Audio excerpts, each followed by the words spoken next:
perfect timing for me to stop the music right there. Just gonna turn on the audio for the game then.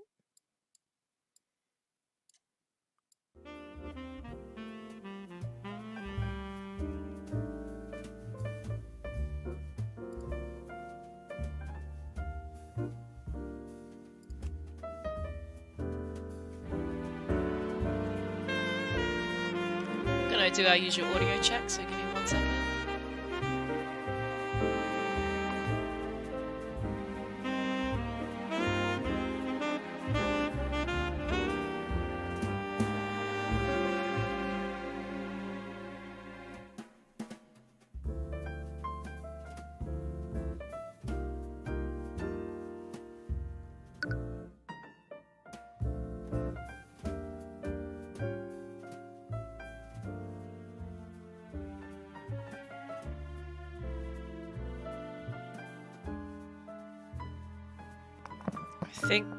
I think that's good. I think I got the audio good this time, because I noticed again in the previous stream I was too loud and then the audio was too soft, and that defeats the purpose of me trying to analyze the music. Not analyze, but like for you guys to hear the music as well. Thanks Mizu for confirming as well.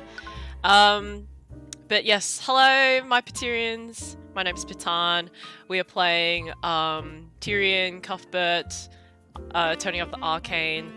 It is an indie game that I recorded violin for. There's a few tracks I'm in, and also a lot of my VGM musicians are in it as well. And we are still trying to finish episode 1. It's quite a lengthy episode for a first case. But I think this is the last trial, and then hopefully we'll go into case 2 today. We're just gonna sit, play this game. It's very chill. If I don't know what to do, feel free to help me out. Hope that was a question. Oh, it wasn't a question, but feedback helps because like sometimes I can't check if the audio's balanced.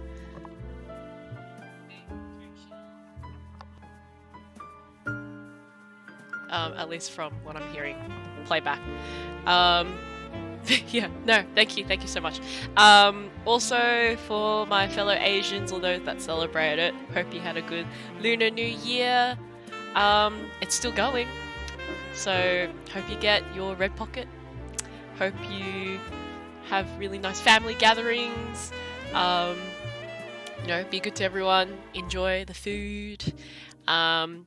That's why I started a little bit later today, because I had a late night last night, partying, having food, giving money to the lion dancers. It's so awesome. But let's just start. I think everything's set up for me, and I'm ready to go. Yeah.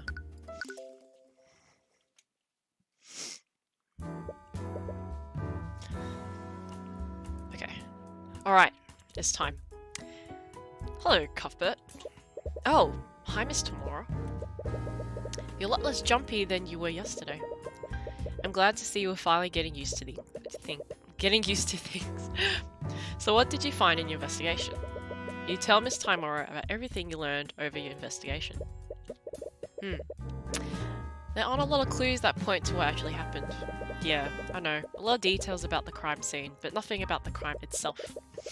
This means I have to rely solely on pointing out contradictions into the witnesses' testimonies. Being reactive to the prosecution's moves is a valid strategy. Honestly, I think it was a miracle that you got the commander to cooperate with you. Right, you almost forgot. Commander White appears to really have it out for Miss Tamora. Actually, I want to ask about that. Did something happen between you and and Commander White?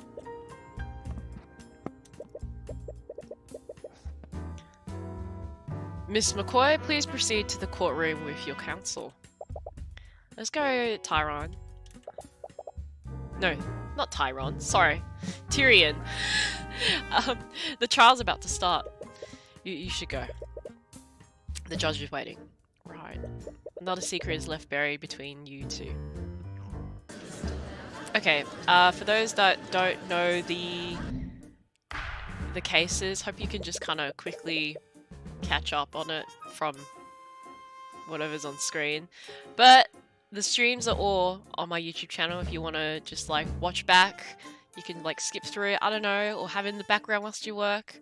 But that's the good thing about YouTube. I love how that they just, you know, keep the previous live streams there for those that couldn't make it to this time. Maybe it's too late for them or too early. Hi Chris, thanks Chris. Yes, happy Lunar New Year to you too. I wonder if have you guys partaked in the celebration before or seen things about it on media? It's definitely a big deal in Asia, or Asian people in general. The court is now resumed for the trial of Celeste McCoy. Let us review the proceedings from yesterday. Yesterday, the defense presented some shocking oversights made during the investigation. Yes, I personally saw it. No, sorry. I personally saw to it that the investigation was conducted properly this time. I see. I suppose that puts my mind at ease. At yesterday's trial, we found an inconsistency between the crime scene photo and the autopsy report. Because of this, the defense tried to push the following narrative: that a third party must have interfered with the crime scene to frame the defendant. However, the prosecution has discovered another explanation. Because of that, the individual who discovered the body would like to testify as to what he saw that night. His eyewitness accounts will clear up what actually happened. Interesting. It was my understanding that the individual in question wanted to remain anonymous. Supposedly, this witness was within the gallery of the trial yesterday. After yesterday's proceedings, he felt that he couldn't stay silent any longer. So that's her plan. But why would the witness change his mind like that? Did Steelman persuade him? Or is it something else happening here? Very well. Let's hear from this witness. Witness, please state your name and occupation for the court. My name is Reese Reginald Rudolph? Reginald. Maybe it's Reginald. I am a chauffeur of the Equine variety. Wow. I'm terribly sorry. I'm unfamiliar with that profession. He means to say that he's a carriage driver. Oh, I see. But in any case, it is my understanding that you found the body. Am I correct, Mr. Rudolph? It looks like the judge is looking up all the time. Is the court, like, staring up there? Rudolph appears to be writing something in a notebook. He writes with incredible speed. His pen only touches the paper for maybe a second before he filled an entire page. What? I wish I could do that. Mr. Rudolph? Ah, forgive me. I was merely taking notes on the people in this room.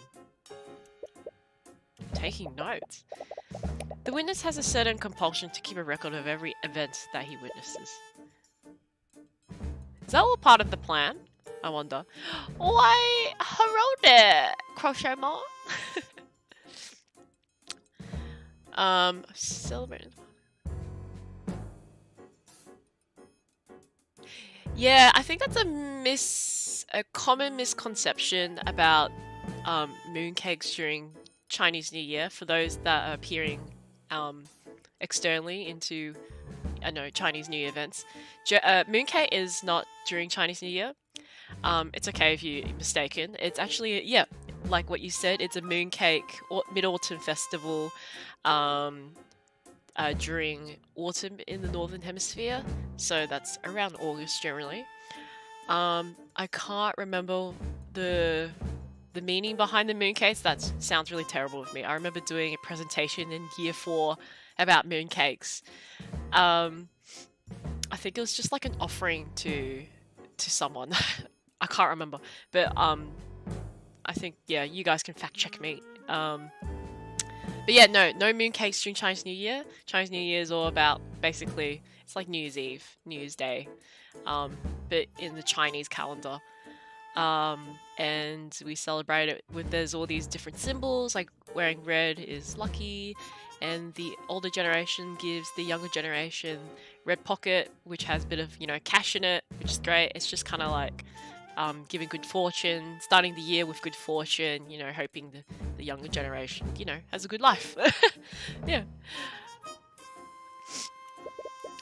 Then we're going to go back to this, yes. Then I assume we will receive an accurate testimony of how you found the body. Actually, I witnessed much more than that.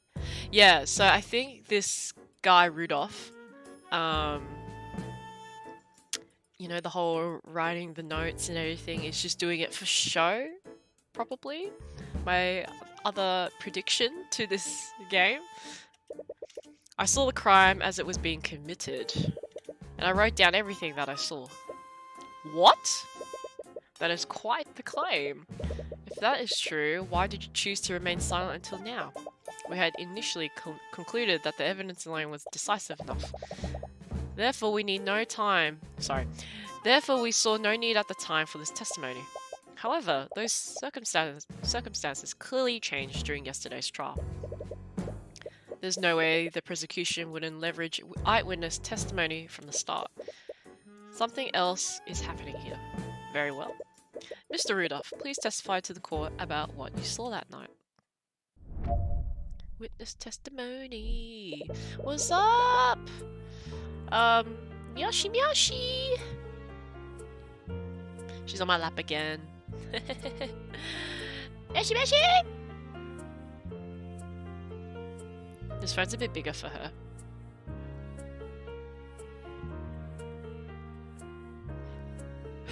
Okay. Let's look at this testimony. I was transporting a client in my carriage that evening. We were driving by the McCoy Tavern when we heard a disturbance. This occurred at 1:28 a.m.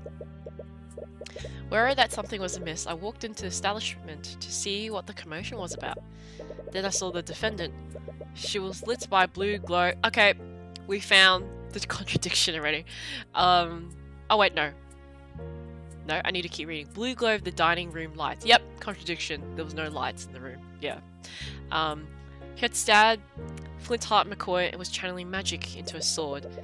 She removed the sword from Flintheart's chest, and as he slowly turned to her face, she stabbed him again in the front. She soon realized that I had witnessed her heinous crime. She let the body fall to the ground and fled the scene. Incredible! If everything occurred as the witness described, then I see no room for debate. Of course, the evidence has always been irrefutable. You don't remember seeing him when you left to look for Celeste, but it was pretty dark. Celeste, did you see this man at night? No, this is the first time meeting him. And I didn't see him when I ran out of the tavern that night. So he has to be lying. Does that mean he's the one who killed my dad? She tried her best to hide it, but she confessed her restlessness. It's hard to say right now, but it's definitely a possibility. The defense may now begin their cross-examination. No Miyashi Miyashi today, just silly little bed mood. Sounds like a plan for a Saturday night for you? Sounds good, mate. 1 second.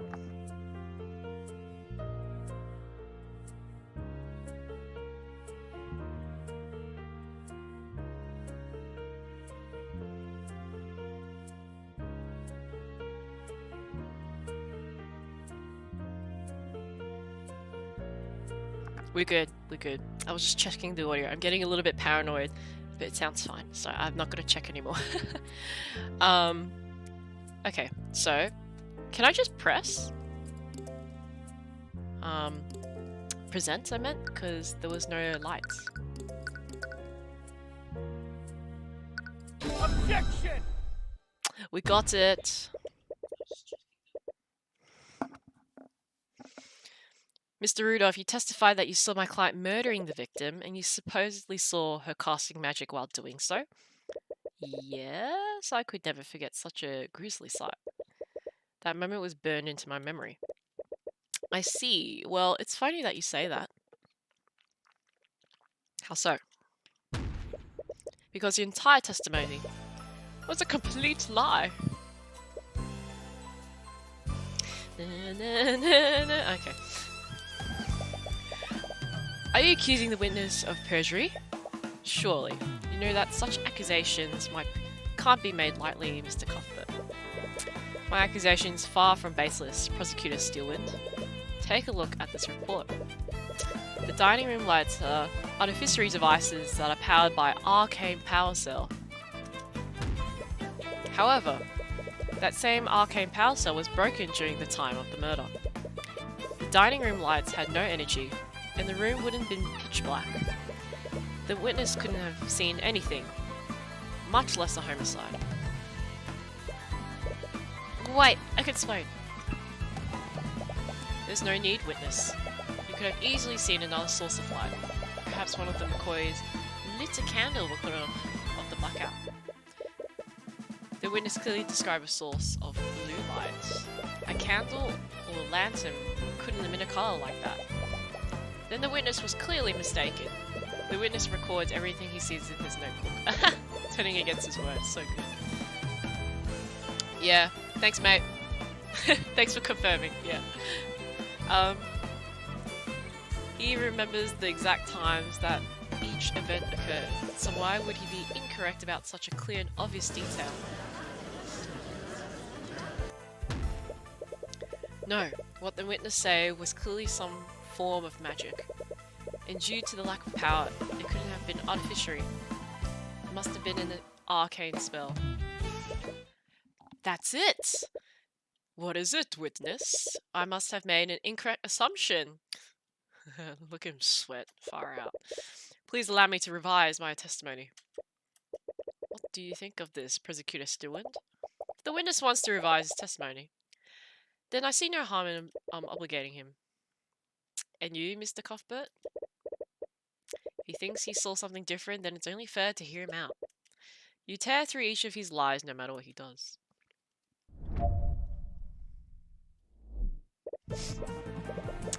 Oh, the music's picking up. He's getting stressed.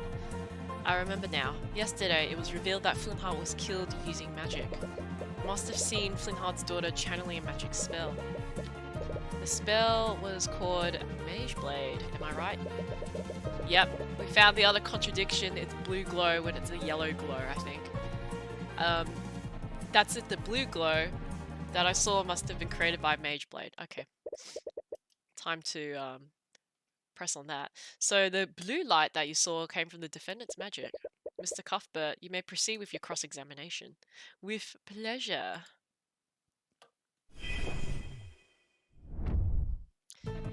Okay, so yeah, if I look... No, not there. Yeah, it is, yeah.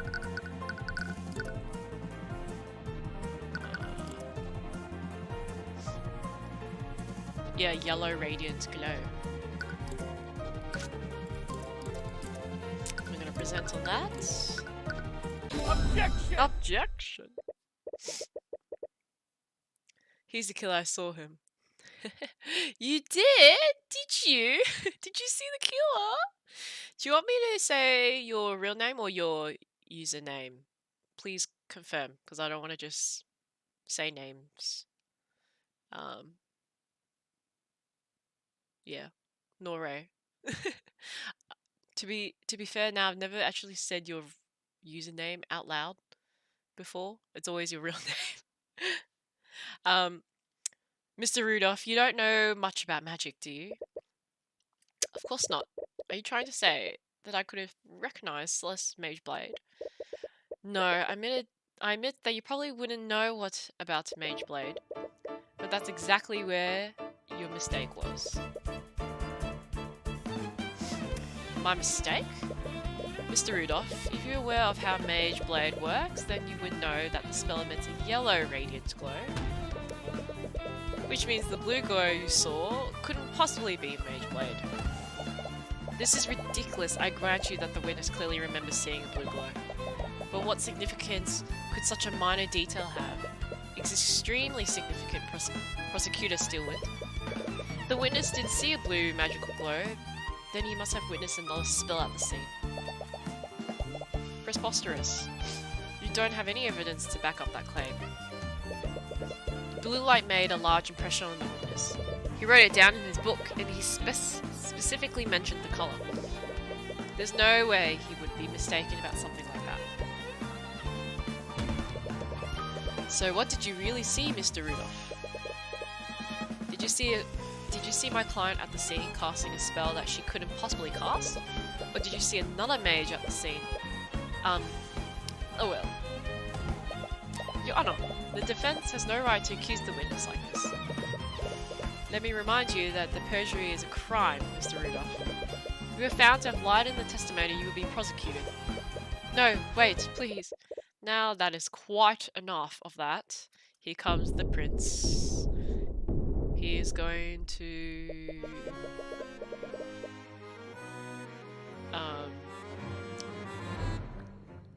he's going to say his testimony. Sorry, I don't know why I blanked out there. Garrick Pierce suddenly steps down from the gallery and walks to the witness stand. He's breaking every possible rule in the book, but no one in the room moves to stop him. Nice. The bailiff looks to the judge nervously, but the judge just narrows his eyes and carefully watches Pierce. Pierce, meanwhile, shoves the still flustered Rudolph off the stand. Off the stand. I'm reading it right, yeah? Maybe there's a little typo, that's alright. It begins addressing the courtroom. What is he even doing here? I will not stand by where your harassment. What voice should I give him? I will not stand by whilst you harass my servant. Or does that sound too similar to the judge? Hey, big bro. Meowshy meowshy. Oh. So I can say your real name? Okay. Well, I'll say it when I need to say it. I will not stand by while you harass my servant. Pierce, we discussed this. There's no need for you to take the stand. And what, pray tell, did they discuss? Nonsense. I have nothing to hide. And if you had done your job properly, I wouldn't have heard to intervene. For the first time, Stillwind doesn't seem to have controlled the situation. What is the meaning of this, Miss Stillwind? Who is this man? This is Garrick Pierce, Your Honor. This is Lord Garrick Pierce to the Stillwind. I am the honourable heir to the Pierce noble house. In any case, I must apologise. I'm afraid that these misunderstandings are entirely my fault. What do you mean? You see, Rudolph wasn't the one who witnessed the crime that fateful night. It was me. I was the one who witnessed the crime. I had my driver report the body so that I could remain anonymous. What? Are you saying that you had Mr. Rudolph lie for you? I don't know why I put Mr. in front. I simply dictated to him what I saw and had him repeat that to law enforcement. It simply wouldn't do for a member of the nobility to appear publicly in court. Lord Pierce, regardless of your intentions, this is very clear act of perjury. But from the look on the judge's face, you can easily tell that he won't face any actual consequences. I understand. I will accept the consequences of that. But I would be remiss if Rudolph's shoddy testimony allowed that girl to escape her crimes. Please, let me testify as to what I saw that night. Very well. This is highly irregular, but I believe the court will benefit from hearing your testimony. However, now that this misconduct has hurt your credibility... Oh, sorry, I totally did not read that properly.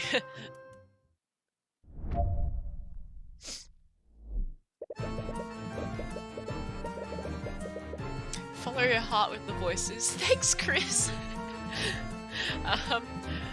On the night of the murder, I found myself unable to sleep, so I went on a leisurely carriage ride around Cornhaven. I happened to be passing by the McCoy Tavern when I heard a loud commotion from within the building. Curious, I stopped my carriage and took a single step inside the establishment. Then I saw a scene inside. I saw the defendant stabbing that poor man twice with her sword. He's a member of the nobility. That means that he's probably a mage, right? And he's... I got something stuck in my throat, sorry.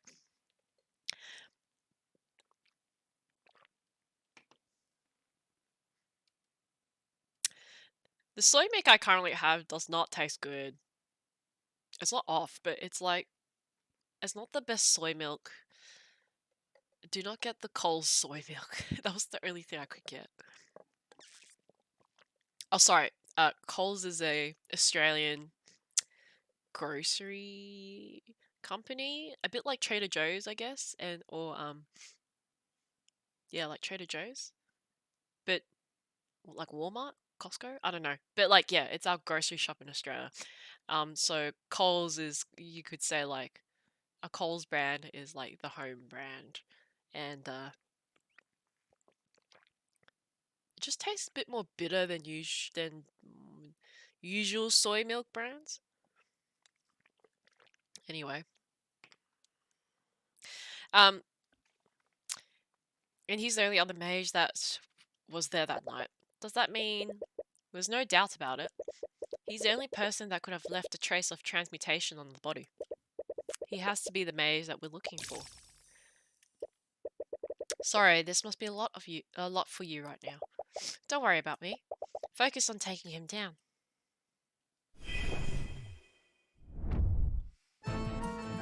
Coles equals bad. Yeah, so you got Coles and you got Woolies. I'm hearing a lot of interesting controversy to those two companies. But yeah, all I can say is support your local farmers and go to independent grocery shops, you know? Yeah. Anyways. Oh yeah. I didn't see anything that I could present. I'm a bit scared, so I think I'm gonna just press everything. This seems like a strange way to pass time. Not that you believe him for a second. The witnesses' eccentricities, sorry, beside the point. What matters is that he was clearly at the scene. I wouldn't quite put it that way, but nevertheless. Okay, that gave me nothing. I'm gonna press second one. I'm guessing that commotion was the argument between the client and the victim. Well, would conclude that, yes. As we all know, both of them have been quite loud during their argument. It's not unreasonable to say that the witness heard from the carriage. Okay, nothing there. What the heck? Oh, hello. If he was at the tavern entrance, then this would mean he was there. Okay. You saw the entire scene from the tavern entrance. It would be quite dark considering the lights weren't operational. Even if my client was using Mage Blade at the time. Of course, I've forgotten that detail. I wouldn't see what was happening, so I used my magic to illuminate the scene. You used magic at the crime scene. Yes, I remember it clearly. I conjured a blue light to illuminate the scene. That same blue light must have been what my driver saw. I thought that Rudolph didn't witness the crime at all. If I had to guess, Mr. Rudolph must have seen the blue light from the carriage. He must have made that detail part of his testimony earlier. That actually makes a lot of sense now that you think about it. Rudolph was so sure that he saw a blue light. It would be strange if he was lying about that. But anyways, which spell did you use to illuminate the crime scene? It was the Conjure Light spell. Okay, so we got a new one. For the duration of the spell, a mote of magical light appears in the caster's hand. The colour of the light is chosen by the caster. The colour of the light can be chosen by the... That's pretty sick. It's like, today I feel like orange light, and then you just like throw those orange lights. Controversy! Yeah, I don't know why I said that. Oh, okay, sorry. Can be changed at will for the spell's duration. The mode of light provides illumination up to 15 feet of the caster and no further. Do you have farmers markets overseas? The places where they set up various booths. Yes, we have so many. We have a lot of farmers markets. Because, well, if you think about it, Australia, most of our agriculture, that is, most of the produce that potentially a lot of Asian countries receive is from Australia. We've got a lot of land, so therefore a lot of agriculture. So yes, we do have a lot of farmers markets, especially on the weekend, because that's like the time when people can go out during the day, get, you know, fresh fruit and veg and other produce. Yeah, it's pretty sick. Yes, big bro, RBG light? It's like, yeah, I want RBG light behind my screen or something. I'm just gonna fix my fringe. It's looking rank today. Okay. Your Honor, if the witness used magic at the crime scene, then I'd like for the spell compendium to be added to the court record. I see no reason to invade the witness's privacy over a trivial elimination spell. I agree. The defense would need a stronger reason to requisition the witness's spell compendium. Right you are. Oh, sorry, skip. That, didn't see it. La la la la la. Your wisdom is truly fitting of your station. Oh, shut up. I use Conjure Light to illuminate the scene from the tavern entrance. From there, I clearly saw the crime unfold. Hang on.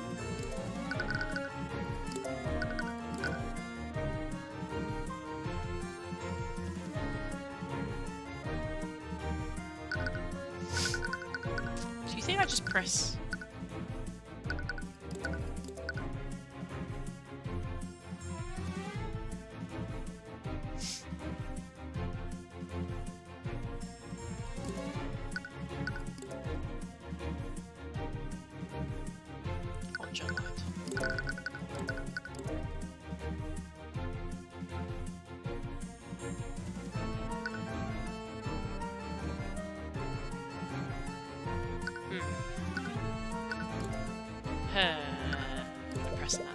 Casting a spell seems like a pretty insignificant detail to forget. For you, maybe. But for a practiced mage like myself, using magic is as natural as moving my arm. You admit that, you wouldn't know what it's like to be a mage. I saw the defendant stabbing that poor man twice with a sword. I assume that you're going to say that she stabbed him from the opposite sides each time? Of course, mind you. I have no idea why she would act like that. But can you prove that she didn't do exactly what I described? I suppose not. At least, not yet, anyways. Pierce is definitely the real murderer. This means there has to be a lie somewhere in his testimony. He keeps saying that he stood at the entrance the entire time. If he killed my father, then he would have been further in, right? Is there any way you can prove that he was further inside the building?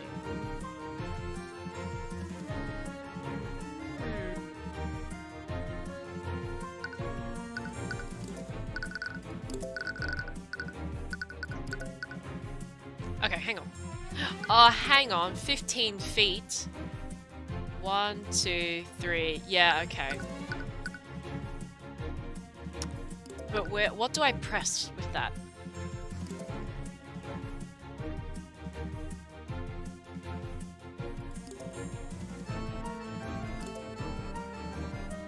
I need to present with this because it's only 15 feet. Oh, I got it. Okay.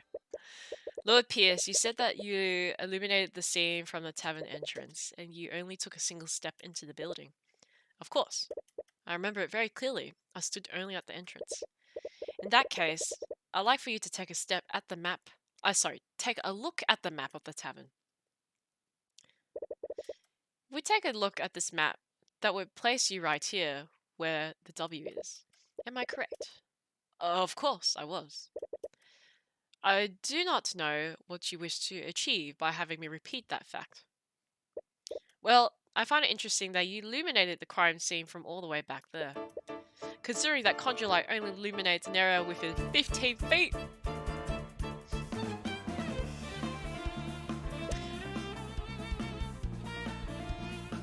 What? The spell's range is irrelevant. We already established that the victim would have been illuminated by Mage Blade. During his testimony, Lord Pierce clearly stated that he couldn't see what was happening. That's why he cast Conjure Light in the first place. However, Conjure Light doesn't work like a normal source of light. It only provides illumination up to 15 feet of the caster and no further. If he had stayed at the entrance, his spell wouldn't have done anything to help illuminate the scene. What does this mean? Lord Pierce, did you illuminate the crime scene or not? Well, I can answer that question for you, Your Honor. Lord Pierce did illuminate the scene of the crime. He illuminated it because he was standing right where it happened. Mr. Cuthbert, are you trying to say that Lord Pierce was there close to where the murder occurred? How would that be possible? Well, there's only one way this scenario would make sense, Your Honor. And that would be if Garrick Pierce was the one who murdered Flint Hart McCoy. This is my violin skills, big bro, yes. So I played in, I can't remember what the track was called for this. But it's one of the main ones. Yeah. He was the killer. He was the killer, Yuma, yes. Garrick Pierce is the killer. I could have easily used a different spell to illuminate the room. And which spell would that be, Pierce? The name escapes me. He's lost control of his, yeah. He's lost composure, that's what I meant to say. I'm not sure which one it was now that I think about it. You idiot. Well, maybe we can figure it out together.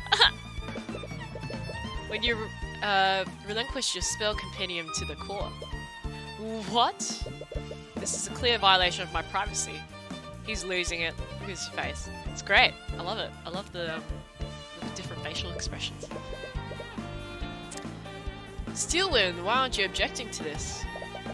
If you had listened to my instructions, you wouldn't be in this situation. You made your bed, now lie in it. I love that. I'm gonna use that.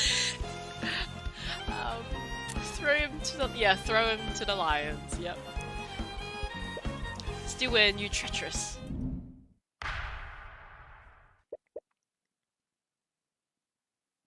That's enough. It appears that the prosecution has no objections.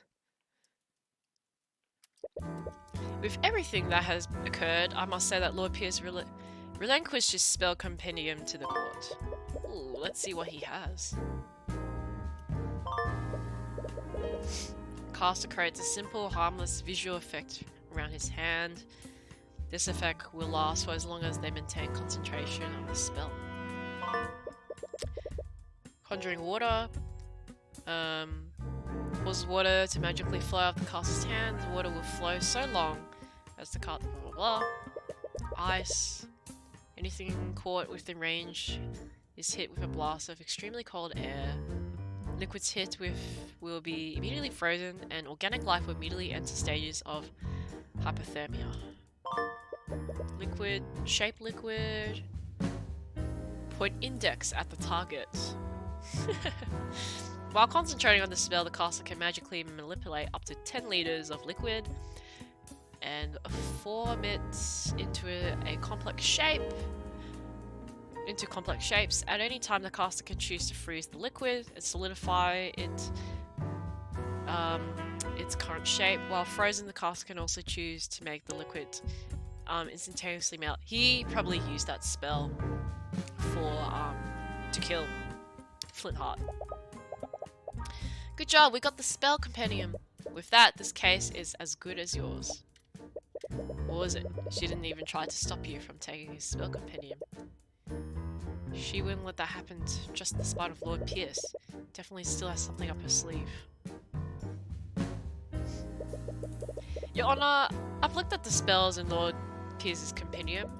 Conjure Light is the only light he can cast that would shed a blue light. This renders his testimony and many of his statements false. You can practically hear Lord Pierce grinding his teeth. Your Honor, Lord Pierce could very well be a suspect in the murder of Flint Hart McCoy. The defense argues that his presence The defense argues that this presents enough reasonable doubt to acquit the defendant. I acknowledge that Lord Pierce's actions are quite suspect. However, I will not pass a verdict just yet. There's much more we need to learn. What? That's not how it works. We proved that there's reasonable doubt. That should be enough to acquit me, right? In a normal case, maybe, but it's different for this trial. The public won't accept an unsolved homicide involving magic, unless we can unequivocally prove your innocence. The court will keep drawing out this case. What? That's not fair. That's just how the system works. Our court system doesn't exist to exact justice. It exists so that the kingdom can save face. However, the court was suspending the trial of Celeste McCoy until further notice. This is until Lord Pierce can be investigated as a possible suspect. Objection! Objection! Objection! Possible suspect. The very idea of that is preposterous, Your Honor. Damn it. She knew she was planning something. Let's revisit the basic facts of this case, shall we? Flintheart McCoy was murdered using a blade with a transmutation spell active on it. Mr. Cuthbert, why don't you tell me the spells that Lord Pierce knows? Right.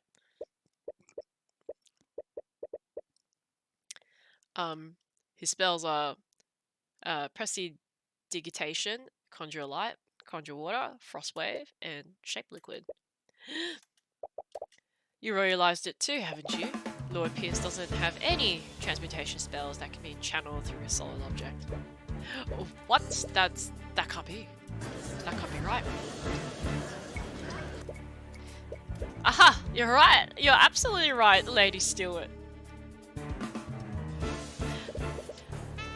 I couldn't have possibly committed the murder.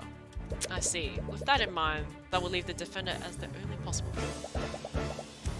But he was the only other mage there. He has to be the real murderer.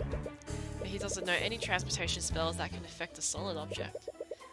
We can't prove that he stabbed him while casting magic. Wait a minute.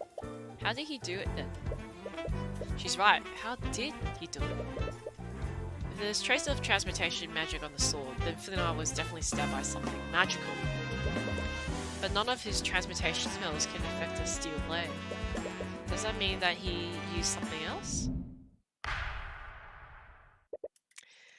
The defense did cast some doubt on this witness's testimony. Nevertheless, I must conclude that he could not have possibly committed the murder. With that in mind, please wait, Your Honour. We still can't conclude that Lord Pierce couldn't have committed the crime. What are you on about? Lady Steelwind said it herself, you commoner. I don't know any spells that can be channeled through a metal blade. He's right, which can only mean one thing. You didn't use a metal blade, did you? Ha ha ha ha! What nonsense is this? The autopsy report clearly states that the wound was created by a blade. If he didn't channel magic through a blade, how could he have possibly committed the crime? Yes, your claim seems quite contrary to the facts thus far, Mr. Cuthbert. Which spell did Lord Pierce use to commit murder? I'm pretty sure it's this one, but I'm just going to check Frost. Yeah, I'm pretty sure it's that one.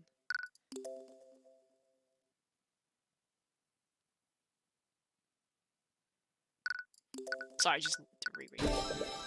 You see, Your Honour, Garrick Pierce didn't kill the victim using a sword. Ooh, it's the sax version of this. That's pretty sick. He killed him using an object shaped exactly like a sword. What? I'm afraid I don't quite understand, Mr. Cuthbert. I'd like for the court to take a look at Lord Pierce's spell compendium.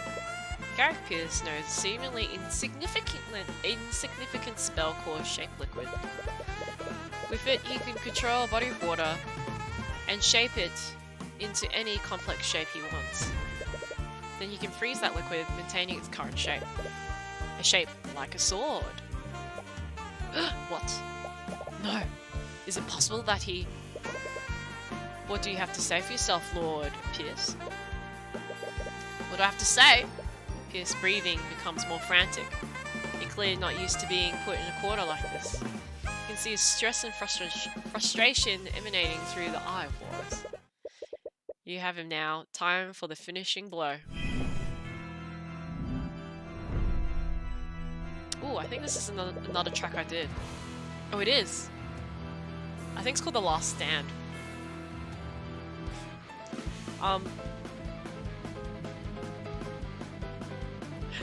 Now, finally hearing it in context, it sounds so sick. It's so appropriate. Is it the last stand? It is, it is. Here I come.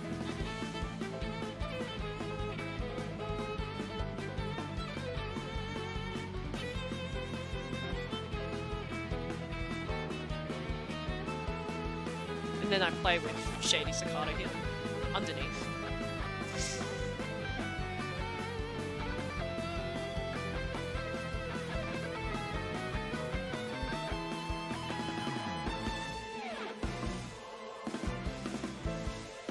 This is, it's sick, it's sick, okay.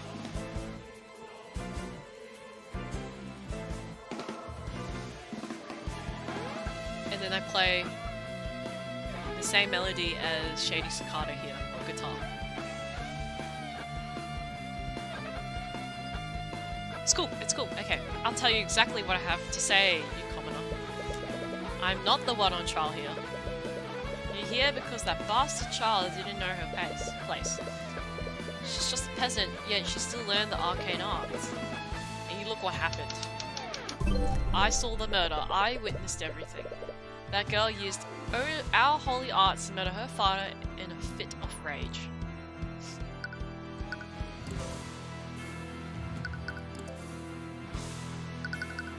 Ooh, what do I present here? It's a bit vague, I don't know what to present here.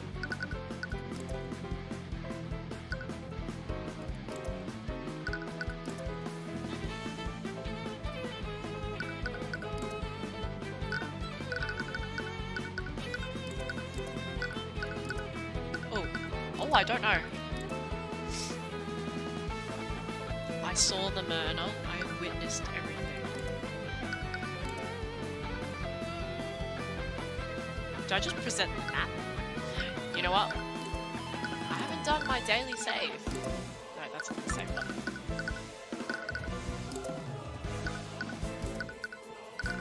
I can't save! Sneaky. Can't save. Okay, I think I'm gonna present the map. I was right. Okay, thank God. And how, pray tell, did you see everything? If you recall, you testified that you only took a single step inside the inn. But you would have needed to be within 15 feet to see my client with conjure light. This again. If you're going to keep treading on that one detail, then I admit I stepped further into the inn. I kept that detail out of my testimony. All because I knew that you'll use it to cast suspicion on me. Lord Pierce. But you didn't just keep that detail from your testimony, did you? You testified the opposite. That makes you guilty of committing perjury. Ooh, nice. No, I mean... you miserable wretch. Has opened immediately to commit perjury in the courtroom. He lies. Hasn't gone unnoticed. Nice. And let's not stop there. For your story to be true, you would have needed to be within 15 feet of my client. According to your testimony, my client had just finished committing a murder. Wouldn't she have noticed you? If you were that close, then you would have surely been close enough to apprehend. So why didn't you? Don't you have a duty to your citizens? Shut up. Shut your dirty peasant mouth. That woman was armed. I had no reason to put my life in danger. She was wielding her sword after the murder. I was terrified when I saw her holding the bloody sword. My life was in danger.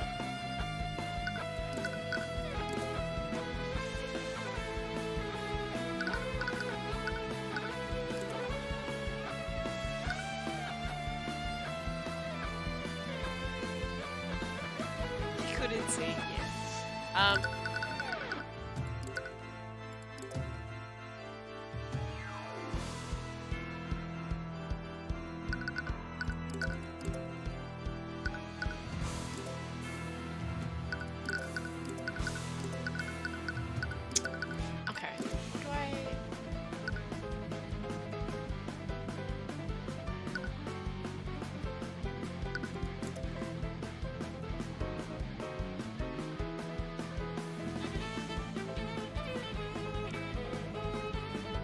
Sorry, I'm confused here again. She was wielding her sword after the after the murder. How can she? When it's in him?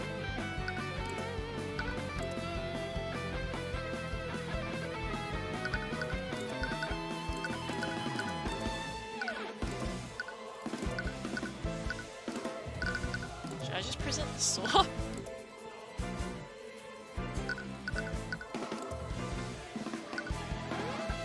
Or do I present? Hold on. She can't because it's in the body? Oh! I was right. Yeah, thanks, Paul. Yeah, I realised. But that can't be right, can it, Lord Pierce? This photo of the crime scene shows that the sword was left in the victim's body. How could she still be wielding her sword if she left it there? What? Damn you. Steelwind, why aren't you saying anything? What? Prosecutor Steelwind has lost her usual air of confidence. You find it strange, though. Even when you had the advantage, she always maintained her usual poise. Lord Pierce, please, pull yourself together. How can I remain calm when this charlatan is trying to frame me? This is a complete travesty of our justice system. I came here to reveal the truth and testify against that criminal. And what do I get instead? Sign up for some lowly defense attorney. Should I just present that? Hang on. Yeah, but you presented...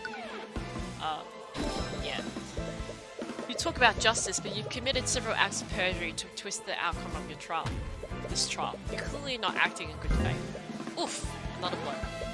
You don't care about justice, you just want to further your agenda. So admit it, Pierce, you created a makeshift sword using shaped liquid and used it to impale Flintheart. You shoved my client's sword into the wound while the remnants of the real murder weapon evaporated. And for a perfect crime, wasn't it? Haha. What? No, that's not how he laughs. Okay. Lord Pierce, my apologies, Your Honor. It's just that I realized something absolutely hilarious. What? Has he finally lost his mind? The defense put forward an interesting theory. But there's one problem with it. What's that? I think you said it for yourself. You shoved Celeste's sword into the wound while the remnants of the real murder weapon evaporated. It was a perfect crime, wasn't it? You see, it would have been a perfect crime, because any evidence to support that theory would have evaporated with that frozen blade. What? What? No, he's right. If you used a nice blade to kill Flintheart, it would have evaporated by now. Then that means there would be nothing left of the murder weapon. But it's just on the ground, right? It's melted. Oh! It's better than Crisis Call voiceover? Are you sure? Oh dear. Surely... This is oh dear for Meow Meow. Has to be closer. I don't know. Yeah, the voice acting in Crisis Core was a bit questionable. And I'm talking about the remake Crisis Core. You spun quite the tale here today. But in the end, you don't have a shed of evidence to support it, do you? You have nothing on me. Isn't there anything we can do? You've become quiet. Tyrion? Why isn't he saying anything? Isn't it really hopeless? Is it really hopeless? But all it takes is one look at the expression on your face. Any worry she had instantly disappears, because she realizes the expression on your face. That is probably his expression. He's got something up his sleeve. Oh, Chris. When you get the chance, you should look up voice acting comparison between the old Crisis Core and the new Crisis Core, it's so funny. Like the old Crisis Core Zack, he seemed quite like serious, which was great, and then the new Crisis Core Zack sounds kind of a bit goofy. Like, yeah, it's pretty funny. Watch it if you've played Crisis Core before, then watch it. But if you haven't, then there's spoilers in it, so watch it at your own, discretion, I guess. It's the same expression you made every time you defeated her. Oh, in chess. He used to play chess against her. Must be a very derpy expression on his face, yes. I won. What is this? You can glare at me all you want. It won't change the fact that you lost. I despise people like you. You twist the system to serve your own needs, own ends. You trample on the lives of innocent people. But as long as I'm here, I'll never let that happen again. Naught can remain concealed. Whoa, this is like full on like anime. Ugh, what did I just do? Your head feels like it's about to burst. The pain is unbearable and overwhelming, but at the same time you feel an extreme sense of clarity. As if you see more than you could possibly before. I can't believe that peasant pushed me this far.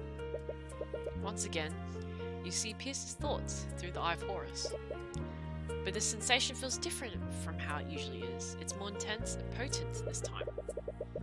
It's almost as if you do more than just read his surface level thoughts. Ooh, cool. An empowered eye. If activated an empowered eye with it, you'll be able to do more than see the witness's thoughts. Isn't witnesses, doesn't need the S because there's an S already there? So it's just witness and an apostrophe. I don't know, just grammar, right? You've played the old PSP one and remember nothing. I will check. Okay, yeah. You can just watch whenever, I guess, yeah.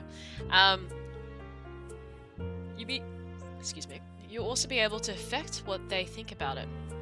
Project items into Pierce's mind to evoke thoughts from him. You want to project items that make him think about the murder. Evoking the right thoughts will raise your insights. Once the insight gauge is filled, you will have everything you need to implicate him. Empowered. What am I doing?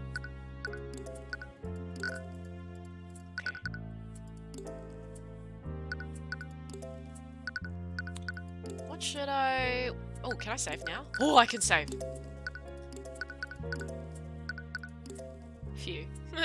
Okay, give me a second. We're going well. Okay. What should I get insight in? Maybe a spell? After all the trouble I went to, I can't believe that lawyer figured out the spell I used. Oh, that's pretty sick! So these are his thoughts, but he's not actually saying them. Well, no matter if it's not as if there's evidence to prove that I used it. I'm lucky that old fool had the bottle of water with him. The bottle, the lotus juice. Whoa, that was quick. Okay, I just filled up his health. I mean, his insight, whatever. Wait, a bottle. Well then, as riveting as this has been, I believe it's time for me to take my leave. Now wait a minute, Pierce. What is it now, you wretch? I'll say it as many times as you need to hear it. There's no evidence of a liquefied weapon at the crime scene. Yes there was. But it was broken. So wouldn't the liquid just be on the ground? Can't catch the end of the... Yeah, that's alright, Crushimon. Have fun. Have a good rest of your weekend. And again, you can just catch it later. That's all good, no worries. You're right, Pierce. If you did use shape liquid on a bottle of water, the murder weapon would have been evaporated entirely. It seems you finally gotten that fact through your thick head. Bravo. But let's not get ahead of ourselves, Pierce. What if you didn't use shape liquid on a body of water? What if it was another type of liquid? What are you going on about? Pierce, shape liquid doesn't just work on water. It works on all kinds of liquids. This shattered bottle contained the liquid that you cast your spell on, didn't it? You show him the picture of a shattered bottle of lotus juice. That bottle. Pierce, I found the shattered bottle on the ground near the victim's body. I wonder what it caused. I wonder what caused it to shatter. You must have decided to use any liquid you could find. Luckily for you, the victim was holding a perfect quantity of liquid in his hands. I wonder, Lord Pierce, if we had someone analyze the broken pieces of this bottle, will we find traces of transmutation magic? Oh. You little... That still proves nothing. So what if there are traces of magic on the shattered bottle? You still don't have a murder weapon. I wasn't finished, Pierce. What? You see, the liquid contained in this bottle wasn't water. It was soda. So, what difference does this make? A blade of ice made out of water would have evaporated entirely. But a blade of ice made out of soda would leave a puddle of dried residue. No, it can't be. I wonder where there was such a trace of magic under the body. We check the outline of that trace. I bet we'll find a dry puddle of soda residue. That would prove that you used your magic on that soda. There's your murder weapon, Pierce. Ooh. And that's checkmate.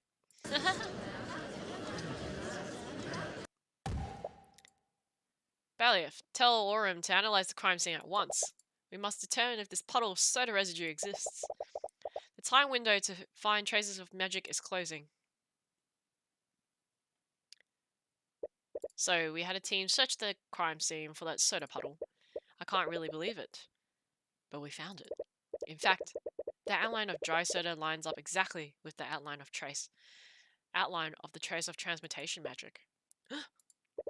We checked the broken bottle too. There were the traces of transmutation magic on it as well. And there's no doubt about it, someone used magic on that soda. I see. Thank you, Aurum. Please escort Lord Pierce back to the stand. Ah! He's lost it! What do you have to say for yourself, Pierce? What do you think you've accomplished here today? Do you honestly think you can indict me? I'm an aristocrat from the highest echelons of society. Echelons? Okay, that's another word I don't know. I'm gonna look that up real quick. Echelons? Echelons? Echelon. Echelons, sorry. Echelons. At a level or rank in an organization, a profession, or society. And oh! I learned from yesterday, I know how to pronounce aristocracies. Shit. Okay, I thought I knew how to pronounce it, but I still stumbled on my words. Aristocracy. I'm still learning, you know? Every day we learn, you know? That fool of a man was an insurgent. He was a threat to society, and I did my civic duty by removing him. Objection! Ooh, it's Aristoteles' music again, which you couldn't hear in the last stream because my volume was too low. See you, big bro. Have a good day. Please escort the witness to a holding cell. Stillwind? First degree murder is punishable by execution, Lord Pierce. I suggest you remain silent, lest you incriminate yourself further.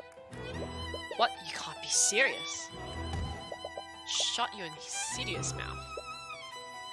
Well, what are you all waiting for? Take him away. Yes, take him away at once. We did it! Thanks, big bro! I can't believe it. We actually won.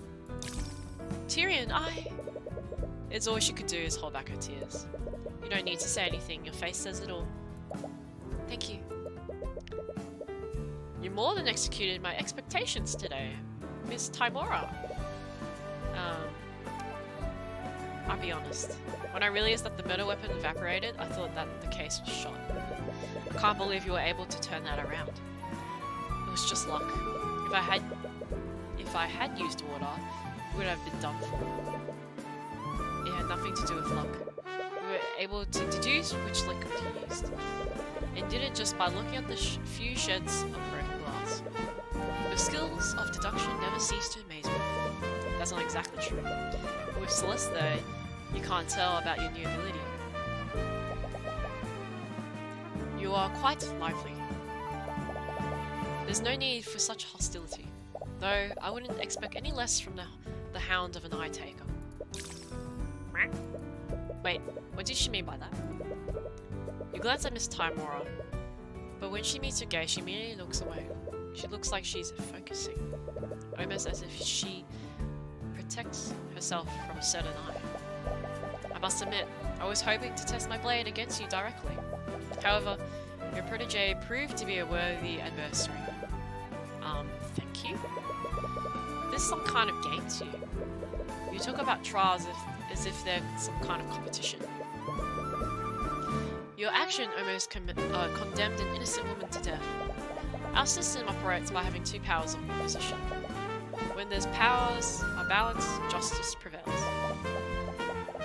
Make no mistake, your victory today was just our system working as intended. Ha! Working as intended. You know very well system only exists to protect your people. I know. What? In any case, it looks like we'll be facing each other more frequently in the future. I look forward to doing battle with you again, Tyrion Cuthbert. What a strange girl. Well, that kind of killed the mood, didn't it? Not at all. I think we should celebrate. Oh! What did you have in mind? There's this amazing restaurant in the upper quarter of the capital city.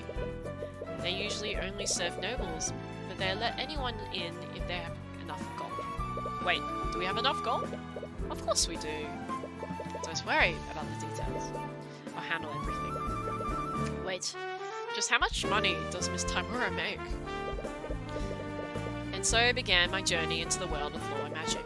Our justice system is rotten to its core, and I'll have many trials ahead. Regardless, I'll keep fighting on and get justice for every one of my clients. Yay! We finished the first case! Time to save. This feeling, I knew it. His radiant soul has finally awakened. Oh, is it that weird girl that spooked me in the first case?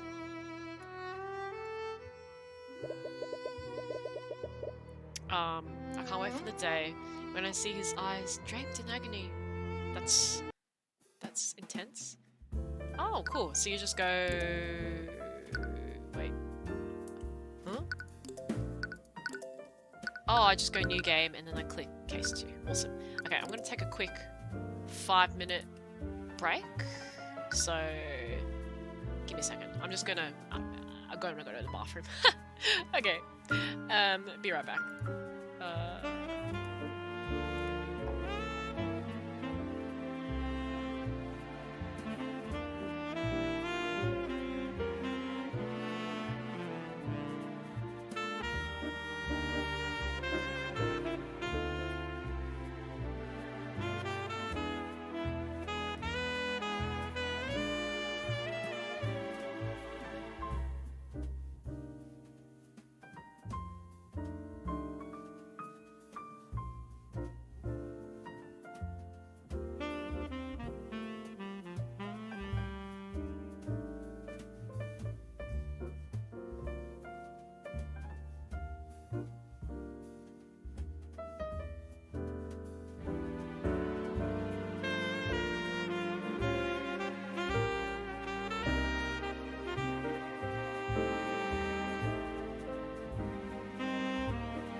We're back. Oh, sorry if that was a bit too loud.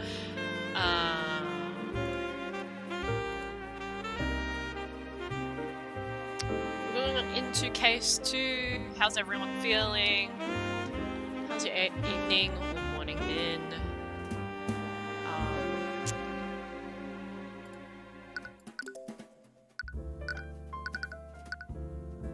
Keen. I'm keen.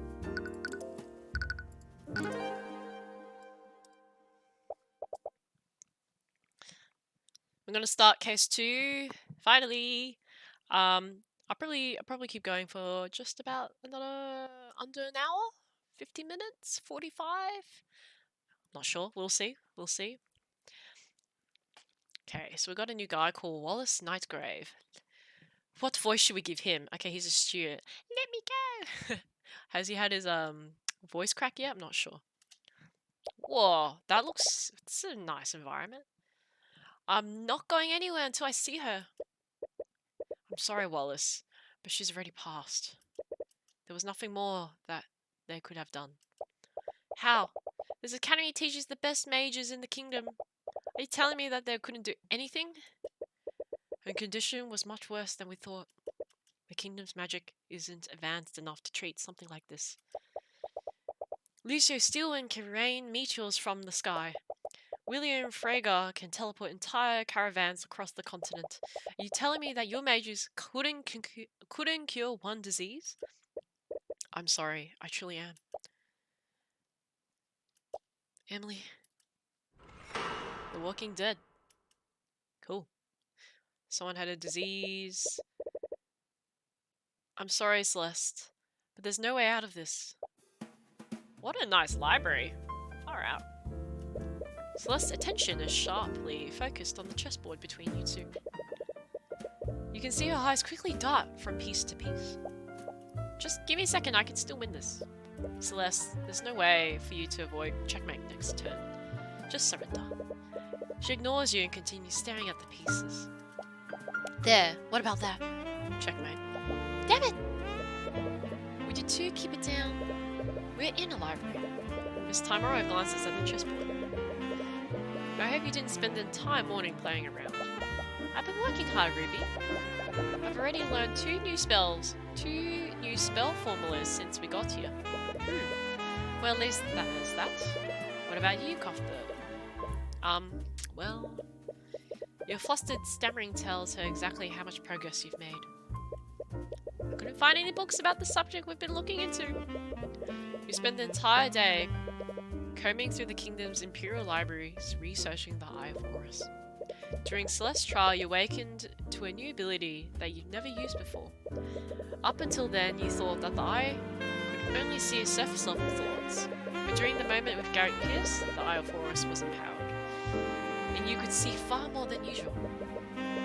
You told Miss Timora about what happened, and it made you both wonder what other hidden abilities the Eye might have. You both decide it's time to find out more about the Eye and its origins. This library supposedly held the kingdom's entire knowledge of magic and the arcane arts, but you couldn't find a single mention of any ability like the Eye. Does the kingdom seriously lack knowledge about it? Or do we need to look somewhere else? Are you sure you can't tell me what you're researching? I've travelled around the world. I might have seen something like that. You entertain the thought for a moment, but you haven't known her for a very long time. The Eye of Horus is a supernatural ability that can't be detected by a spell compendium. You've always been wary about what the kingdom might do to you if they ever found out about it. Sorry, it's not something I can really talk about. Fine. That's such a cute expression she has there. If I had to guess, I would say that they're looking into supernatural phenomena. You and Celeste nearly jumped out of your chairs.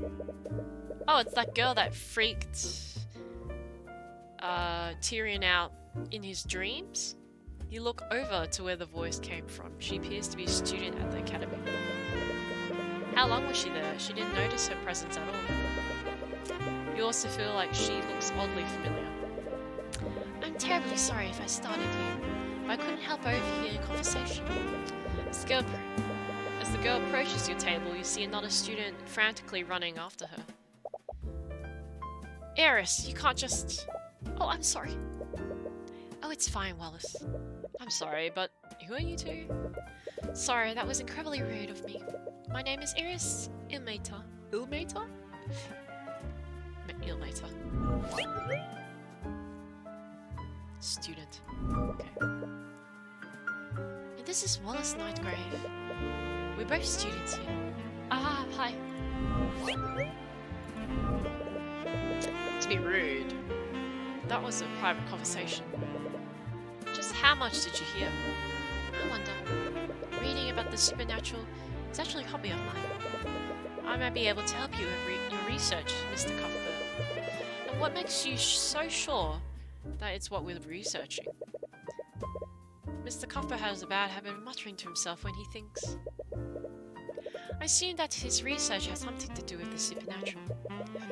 You're feeling a piercing side glance from Miss Timora. You avoid eye contact with her. But anyways, do you mind if I ask you a few questions? Of course, I'll be happy to help. Wait. Whoa, what was that? It just kind of flashed some colours. Just remember to show some discretion, Timora. Tyrion. I don't know. I keep getting Timora and Tyrion's name wrong. Right. Let's talk to her. So you two are students at the Imperial Academy. Yes, I'm currently studying illusion magic. Oh, that's a new body position gesture from Celeste. Very cute. Illusions, that's the kind of magic that lets you turn invisible, right? Technically, yes, but few mages ever reach a high level. Sorry, I can't even. Fair. But few mages ever reach a level high enough for that. I'm a bit embarrassed to admit that I'm not able to cast invincibility. That's still pretty cool.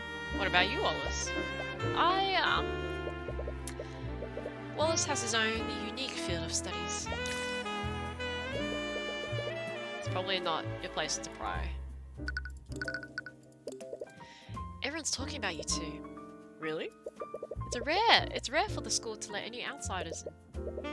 That makes sense. This library isn't exactly open to the public. You were only able to get access to it because of Miss Timora's connections. We only ever get occasional visits from the noble houses. So I was curious as to who was able to break this dull monotony. Well, I'm a mercenary, but now I work as Tyrion's bodyguard. Really? Oh, that's kind of cute. Mercenary? After her trial, it turned out that Celeste was more than capable of affording your services. However, Miss Timora still proposed a different argument. After indicating Garrick Pierce, you painted a large target on your back. Oh, sorry, not indicating. Indicting. With Celeste being a mercenary, as Miss Timora decided to hire her as your bodyguard, she figured you would feel more comfortable around someone you were already friends with. That's fair. Anyways, I'm a defense attorney. Defense attorney. My apologies, it's just not what I was expecting. What was that supposed to mean? Supernatural phenomenon. Supernatural phenomenon. I wonder why you would be researching such a thing. Yeah, I want to know too. I'm sorry, but I can't really say. Oh, sorry, I said that in Eris's voice. It should be Tyrion's. Regardless, there are many spells in this world. So why are you so convinced that this phenomenon wasn't produced by a spell? What were you looking into doesn't seem to follow the classic rules of magic. Oh, how so? Please tell me. It was created by someone who's not a mage. Oh, really? So you're saying that this was something created by a person? The word came out of your mouth before you realised it. You sent a small apologetic look to Miss Timora. That does remind me of a story. A story? Mr. Cuthbert, do you know the legend about how the kingdom of Wyvern was created? You mean a story about the ancient dragons? The ancient what? Let's talk about the dragons. Does Wyvern have a story about ancient dragons? It's only about one ancient dragon. The Church of Bahamut refers to him as the Scale Lord. I'm sure you even heard people... Wow. I'm sure you even heard people mention him before. Legends say that the first mages were created centuries ago by him. That's cool. It's like a god. At the time, our kingdom was caught in the middle of a brutal war. With no way to defend themselves, the kingdom was on the brink of destruction. Our people prayed to Bahamut, the god of dragons, for salvation. And almost as if to answer their prayers, Raflian, the last Scaled Lord, appeared before them. The Scaled Lord bestowed the gift of magic on a band of heroes who were fighting on the front lines. With their magic, these heroes utterly overtook the kingdom's enemies and single-handedly won the war. It's said that these heroes went on to form the noble houses of today.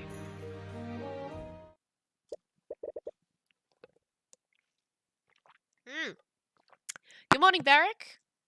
Hope you had a good night. Hope you had a great Chinese New Year as well. Welcome. Oh, what load of nonsense. That story is nothing but religious propaganda to prop up the noble houses. Regardless, the significance of this legend is in the Scale Lord himself. Do you remember, do you mean Raflin? Raflin bestowed the power to become a mage on several individuals. And to this day, that power can only be passed down genetically. Can you think of an arcane spell that can produce something like that? No, I suppose not. Raflian must have had powers that weren't bound by the rules of the arcane arts. In other words, he could create supernatural phenomena without following the rules of magic. Please, do you honestly expect us to believe a story like that? It's completely unrealistic. As unrealistic as a non-mage using supernatural powers? She has a point. It's a far-fetched theory, but it's honestly the closest thing you have to lead right now. Oh, of course, it would be you lot making all this noise. Oh, this is a new character. I love her hair. Suddenly, a woman who appears to be an instructor approaches you. She looks upon each of you with an equal amount of disdain. Professor Bellwether. She looks a bit like me. She's got, like, the freckle there, which I do too, but you can't see it in camera. But yeah, I've got like a beauty spot. It's not as dark as hers, but I got one like right there. I got the fringe. Well, not really. Her fringe is pretty thick. Maybe I'll cosplay as her. That is Professor Bellwether to you. But did he just call you? I knew letting you rabble in our wars would lead to nothing but trouble. She looks good for 34. She looks like she's 24. You've even started associating with our malcontents. The headmaster gave us express permission to be here. If you have an issue with that, take it up with him. I have, you know, that I was on my way to do just that. Wallace? Yes? How am I supposed to understand you when you're stuttering? Yes, Professor Bellwether. Straighten out your uniform and fix that awful hair. You look like a street urchin. But I suppose it's unreasonable to expect anything more. Gosh, she's rude. Maybe I shouldn't cosplay as her. What? Are you seeing that? What's happening? Wait. Whoa, wait. It's like she was about to say something, and then, the text changed. I need to look... Yeah, it happened. I just looked at my previous stream. Okay, that's cool. What a bitch. You say it, girl. Celeste. Oh, come on. We were all thinking it. Yeah, me too. Well, anyways, with that out of the way, shall we begin? What? Why do you keep detecting fear from Celeste? Wallace, you finished this week's assignment, haven't you? Would you mind helping Celeste with her research? I don't know. Now that you mention it, I could really use some help finding a specific spell for one. You know your way around here, right, Wallace? Okay. Don't worry, Miss Timora. I'll be more careful from now on. Please do. I still have some business to take care of here, so I'll leave you all to it. You spend the next few hours searching through the library's books with Eris. You haven't thought to look into the ancient dragons, and the library had books. And the library had books about them in abundance. There's one problem though. There are a lot of myths and stories about the ancient dragons. It was pretty difficult to tell fact from fiction with these accounts. Can't be helped. The Church of Bahamut is the dominant religion of our kingdom. We had the bones of dragons displayed in museums, but those bones are only widely known evidence of the dragon's existence. Except for Raflin, possibly. I wonder if he's still alive, like you said. I wouldn't be surprised. Despite everything, our kingdom's constitution will include him in our government. Wait, really? As the savior of our kingdom, he and his kin were given an honorary position on our political hierarchy. The ancient dragon's authority technically rivals that of King Olga. Wow, I had no idea. How have I never heard of this before? To be honest, that law is just a way to revoke him and appease the church. Well, Raflin couldn't possibly be any worse than the nobility. What? Ah! You're so stuck in your own thoughts I accidentally bump into a bookshelf. The shelf begins to tip over and you're able to catch it before it fully falls over. But you're not before several books fall out of the shelf. They hit the ground with a cacophony of thuds. Cacophony. Jeez, that's another word I don't know. I would like to know how to pronounce that. Give me a sec. Cacophony? Cacophony? Harsh, discordant mixture of sound. I love that! Cacophony. Cacophony. I love that word. Cacophony, okay. That's awesome. Okay. Cacophony. Be quiet! Sorry! Be quiet! Eris begins giggling. She seems amused by what's happening. Hey, are you okay? I heard a loud... Oh, well... Celeste stares in the pile of fallen books. Oh, what did you do? Forget that. Just help me clean this up. There's no need for that. Construct. I require assistance. Acknowledged. What the heck? Oh, what? Upon Era's command, one of the nearby suits of armor appeared, suddenly springs to life, begins walking towards you. The voice coming out of it sounds human, but lacks emotion. Why does it sound familiar? Wait, did you do that, Iris? Or Eris? Eris? Sorry, I should be saying Eris because it's ER, yeah. Yes, this is Arcane Construct. It's a suit of armor that's illuminated during animated using artificery. Designed to carry out various tasks for the students. Cool. Suit of armor that are animated using artificery. They can carry out simple tasks when ordered. The ones in the Imperial Academy speak using the same voice as Catherine Bellwether. These voice lines can only be changed or adjusted by the Academy headmaster. Oh, that's pretty cool. Okay, cool. Okay. Really, I didn't know anything like that existed. They're still experimental, so they aren't available to the public yet.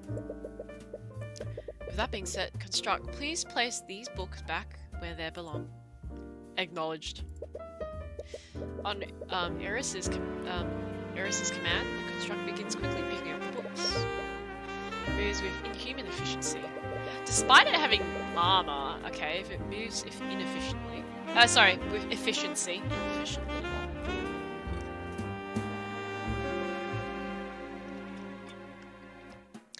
After only a few seconds, all the books are back on the shelves.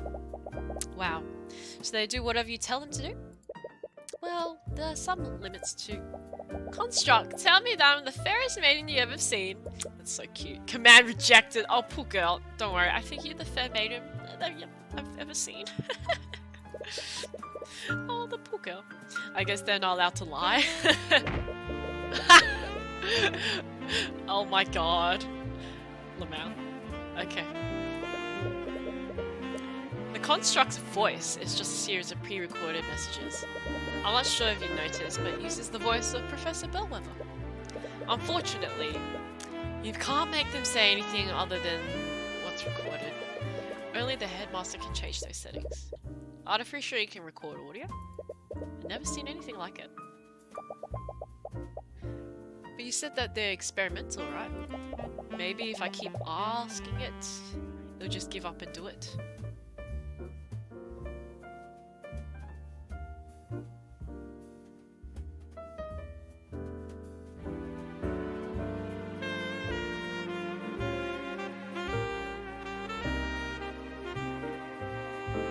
Sorry, I'm gonna have lunch. Just planning where we're gonna have lunch after. That's why I just stopped for a bit. Hey Danny. Maybe if I keep asking, it will just give up and do it. I would advise against that. Even if the commands are rejected, they're still stored in the construct's command logs. Anyways, we should probably get back to work. Fine. You read more about the ancient dragons, but most of the stories read more like fables than actual historical accounts. I don't feel like making any progress. Don't feel like I'm making any progress. Suddenly you hear thunderous low-pitched sound blare across the room. Sounds like a high-pitched horn, but with its volume turned up to unnatural levels. What? Celeste, do you hear that? Ugh, how can I not? What is that? You didn't touch anything you're supposed to, right? What? Of course not! Oh, finally stopped. Eris, wasn't it the lockdown system? Yes, I believe so. Lockdown system? The academy is outfitted with a large artificial system.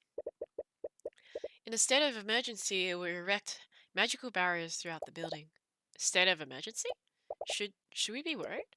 Don't worry, the lockdown is designed to keep everyone safe. We're safe as long as the barriers are up. But, as Miss Timora, she said she was going to do something on campus. I'm terribly sorry. You suddenly hear a disembodied voice echo through the library. It sounds like it's being projected magically. It's the headmaster. He's using the intercom system. Students and faculty, please remain calm. There's been a murder on the academy grounds. Okay, you could have just put that a bit more less worrying. Please stay where you are and wait for law enforcement to arrive. Damn it! We have to get out of here. I'm afraid that's impossible. That's not possible. The lockdown system protects and locks each room. We can't leave this room until it's deactivated. Well, we won't know until we try. You run to the entrance and begin frantically pulling the door's handle. You try to put all your strength into prying it open, but it doesn't even budge. Holy shit, Celeste! She has a look of determination. She's out there to murder. But Miss Timora, I know. Wait, what? Wait, what? Oh, right, yep. I know that you were worried about her, but there's already been a murder. We don't know where the attack is, or if it's still armed. Best thing we can do right now is stay here and wait. She's right. I mean, she's a bodyguard after all. Damn it! Celeste's hand rests on her sword. Her eyes are carefully watching the entrance. That's so cute. She's like the opposite of a tsundere. What's that? I don't know. Wow, we've been here for hours and she still hasn't stopped watching the door. She was also able to calm you down earlier. It's easy to forget sometimes, but she's always reliable when it really counts. What? Students and faculty, thank you for your patience. Law enforcement had secured the building. Lockdown has been lifted. However, please remain in the building until... The headmaster is barely finished with his message before you're out the door. Ah! Tyrion? Hey, don't go off on your own. You desperately run through the academy hallways. No, no. Miss Timora? Miss Timora, where are you? You had no idea where you're even going anymore. You can feel your fear and anxiety rise with every passing moment.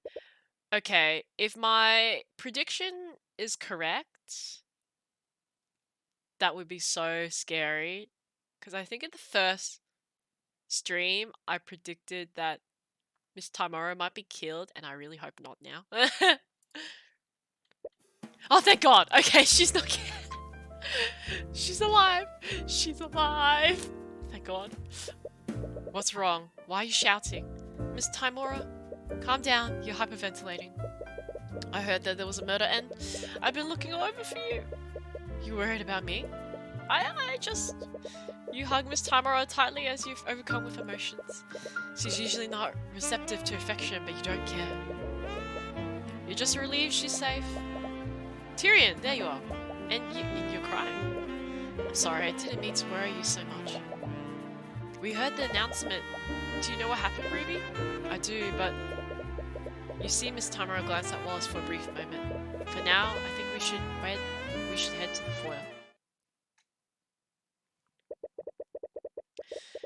You arrive at the foyer and see the room swarm with a legion of familiar knights. Is that the Inquisition? Don't tell me. Headmaster mentioned that there was a murder on the campus. Someone used magic. Hello, it's our trusty Aurum. Hey, you there. As you enter the foyer, Commander White notices you and begins marching in your direction, and his attention isn't focused on you. Huh? Are you Wallace Nightgrave? Yes, but by the authority of the Wyvern Guard Crown, I'm placing you under arrest. Hey, what are you doing? You three? The hell are you doing here? You said he was under arrest. On what charges? This kid is charged with the murder of Catherine Bellwether.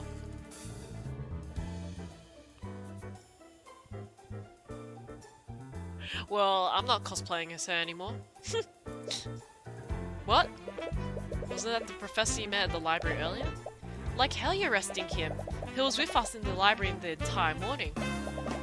There's no way he could have murdered her. Move aside, Celeste. But, as Miss Timora is right, if Wallace is a suspect, we can't stop the Inquisition from arresting him. No. Don't worry, Wallace. We'll get to the bottom of what happened.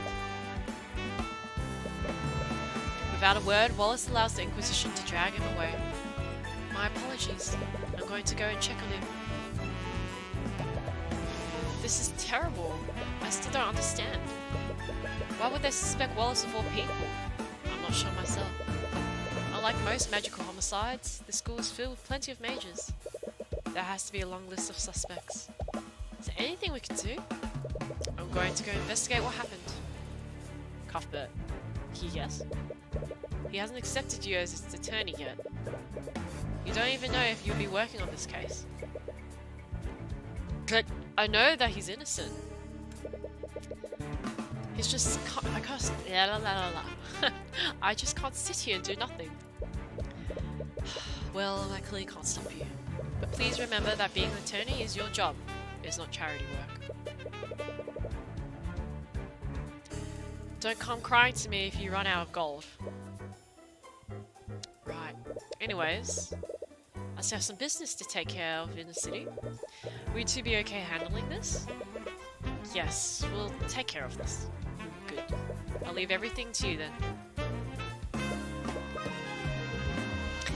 Alright, let's go, Celeste.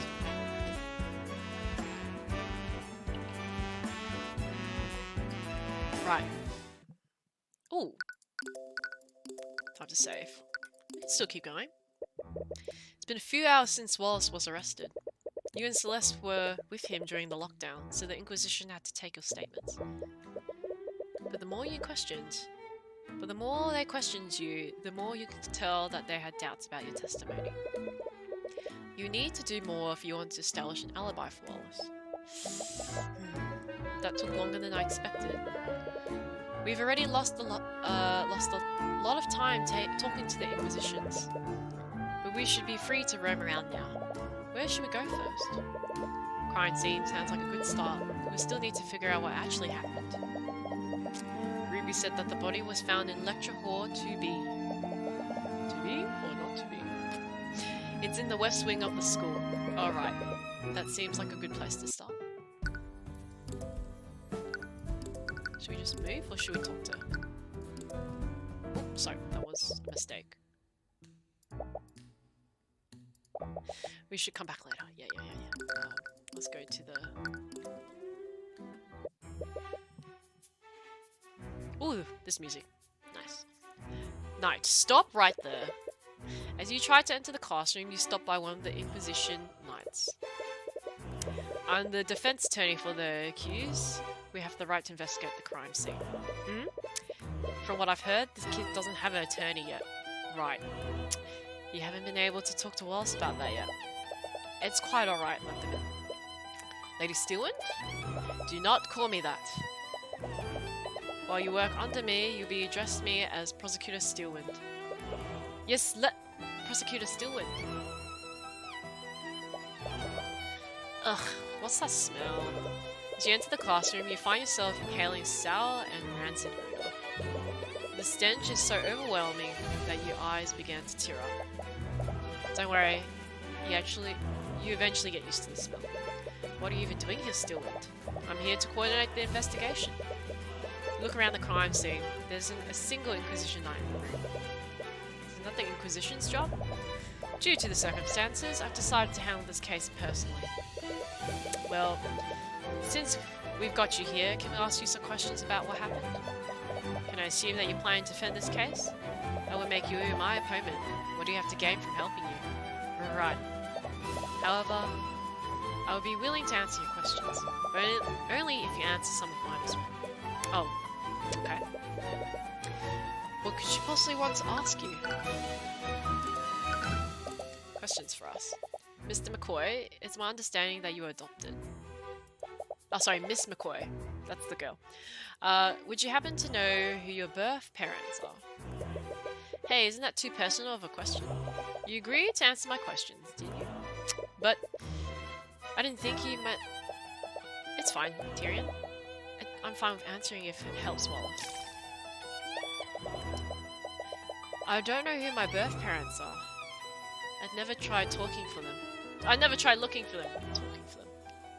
I see. If I recall correctly, your spell compendium only contained one spell. Considering your upbringing, how did you learn Mage Blade in the first place? I bought a scroll from a merchant a few years ago. It had Mage Blade spells for a while. But I know more than one spell now. I actually just learned a few new spells today. I'm sorry, spells? As in plural? How long did it take you to learn these spells? A few hours, I think. She learned multiple spell formulas within a few hours? Or was that just now? I see. Well, I think that's all I need to ask for now. Okay. She's sharing information about the investigation for that. Why is she so interested in Celeste all of a sudden? I bet, on average, for these mages in this world, it takes more than a few hours to master a spell. Maybe like a few days. So maybe that's why she's shocked that Celeste can learn two or more spells within a few hours. It's probably just uncommon, maybe. Ugh, I can't take it anymore. That smell is driving me crazy. What is that? From what I understand, there was a bit of an accident a few days ago. It happened during one of the classes that the headmaster was teaching. He misread the instructions from an alchemy experiment, and as a result, he accidentally produced this rancid smelling vapor. Vapor? It's not poisonous, isn't it? Of course not. I wouldn't be standing here if it were.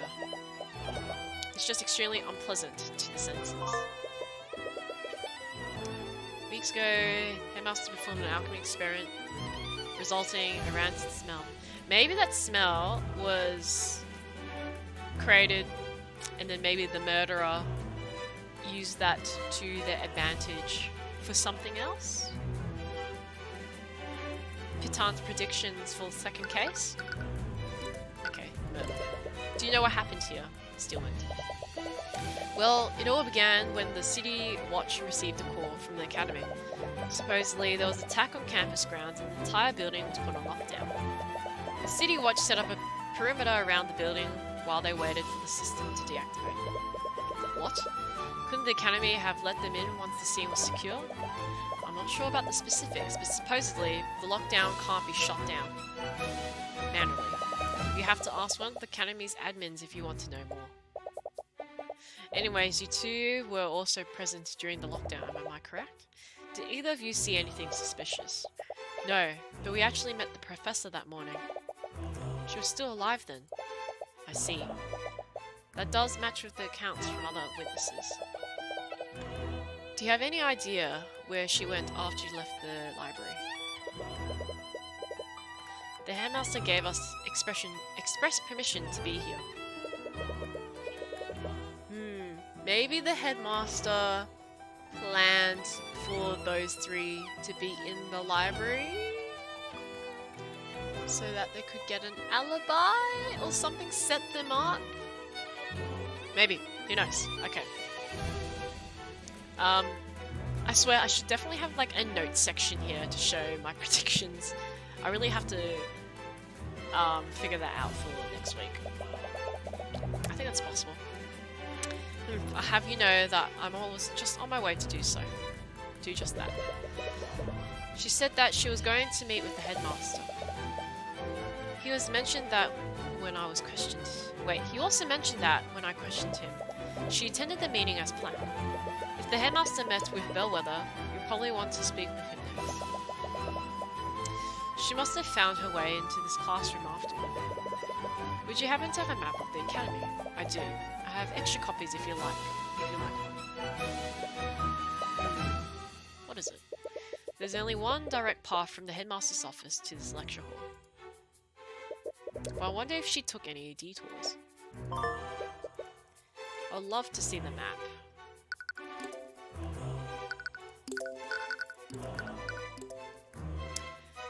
Okay, we've got the library, which is where we were, and then she went to the headmaster's office, and then where's 2B? Then she walked this way to 2B. Okay. Interesting map.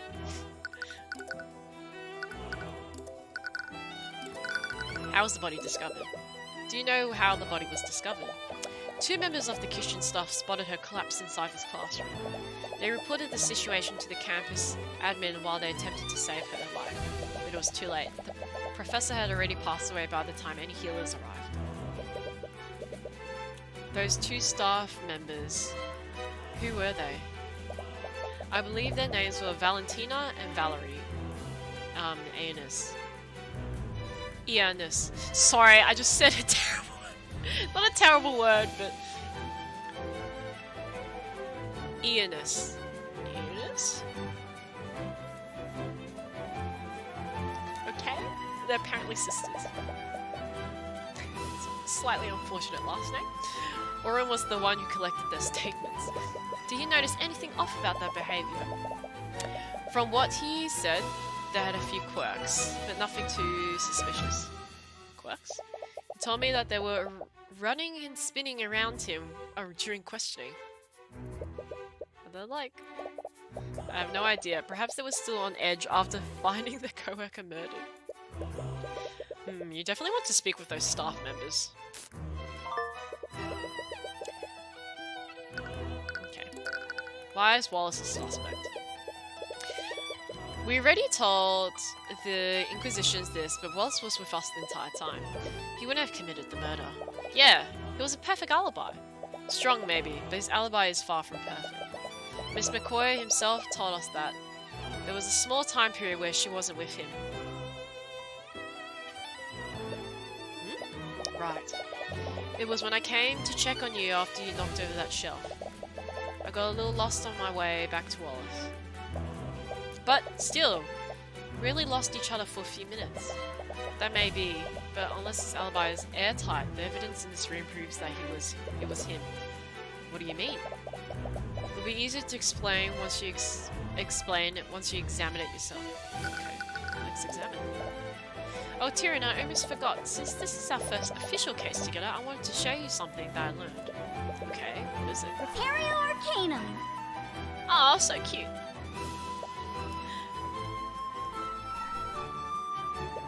What was that? That is the incantation of the Detect Magic spell. Detect Magic? Wait, does that mean... Yep! We can see magical traces while we're examining crime scenes now. Oh, that's pretty awesome. Detect Magic. Your bodyguard Celeste can now cast the Detect Magic spell. While examining a location, press the Detect Magic button to make magical traces visible. If there are any magical traces at your location, you'll see a coloured overlay. Repario Arcanum. Oh. What? What's wrong? There's a trace of necromancy on the body. And Wallace is a necromancer. Like, his arcane art is necromancer. Like, it said in his box I record. Is necromancy the type of magic that creates undead? She's not just going to get up and walk away, right? We're honestly not sure. That's part of the reason why I stationed myself here. But what does that have to do with Wallace? Oh, you didn't know? Wallace Nightgrave is the necromancer. He's a what? We believe that he drained her life force completely using a necromancing spell. That's why there's no visible wounds. Here's the autopsy report. It will tell you everything that you need to know. Died at 2:01 PM. Body shows no signs of cuts or bruises. The alchemist report has verified that death was not caused by poison or disease. Body shows traces of necromancy and illusion magic. Cause of death is not apparent, but very likely caused by necromancy magic. Then why is there blood on the ground? But in the modern day, even the Inquisition doesn't commonly deal with necromancy. They're on edge about what other spells he might have used.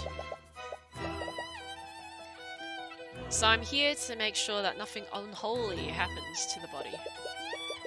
You can't believe it, you've heard stories of necromancers before, but why would Wallace be studying something like that? But even if Wallace is a necromancer, aren't there plenty of other mages who cast necromancy spells? This is an academy for mages after all. No, there are no laws against it, but the knowledge required to learn necromancy is heavily controlled. No one in their right mind would dare teach necromancy beyond basic healing magic.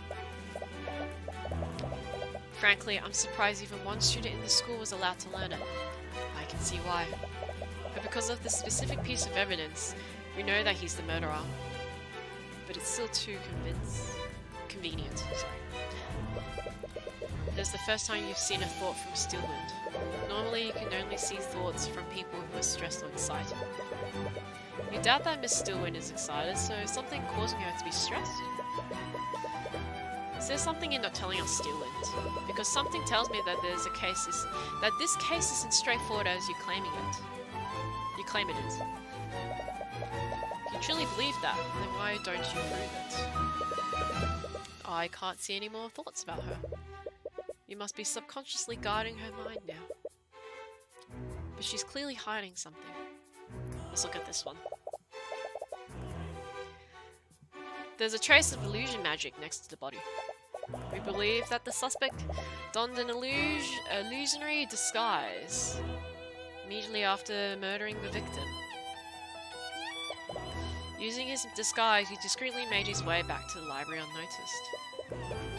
Assuming that Wallace isn't the murderer, the real killer must have used a similar disguise. Which means that no one would have seen them leave this classroom. Be harder to find any witnesses that saw the perpetrator. Didn't Ares have illusion? Right? Profile. Nope, that's not profile. Yeah, doesn't she have illusion? So he has necromancy. But she has illusion too.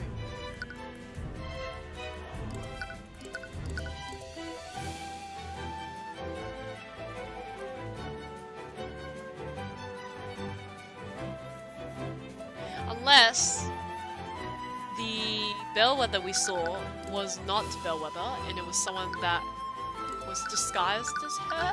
Question mark? Can't believe the professor's dead. We just saw her this morning. There's a chalk outline around her body as well. Appears that most of this blood came from her abdomen. Is that where the fatal wound was? There's a lot of blood in this puddle. There's no trail leading to it. But there aren't any magical traces anywhere else in the room. I doubt the murderer used magic to clean it. Does that mean that the murderer attacked her in this room? Maybe. It's hard to say for certain. Blood stain under the body. There's a pool of blood under Catherine Bellwether's body. And the location implies that she bled from her abdomen area. Okay. This must be where the students sit during lectures. I can't imagine sitting in one place all day. Have you never attended school before? No, never had proper school in Cornhaven. I mainly got my education from books that my parents bought from travelling merchants. What about you? I used to attend a public school in my hometown. But after Miss Tamura adopted me, she handled my education personally. Okay, let's look at this drawing of a violinist.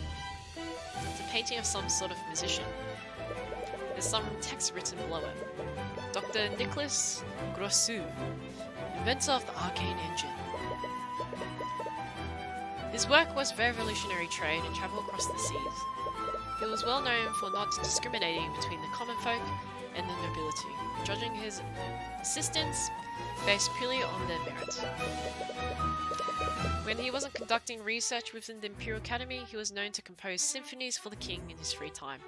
Yeah, just casually in his free time, just composing symphonies, yeah. Looks like he was the man of many talents. Oh, bookshelf? Oh, there are books here too. They appear to be textbooks about alchemy. Name. Okay, I don't think there's anything else. Oh, no, we got windows. The lecture hall has a window with a view. I feel like I just stare outside all day if I had to attend class here. You're not much of a student, are you? Ugh, I can't spend hours sitting in one place. I need to move around.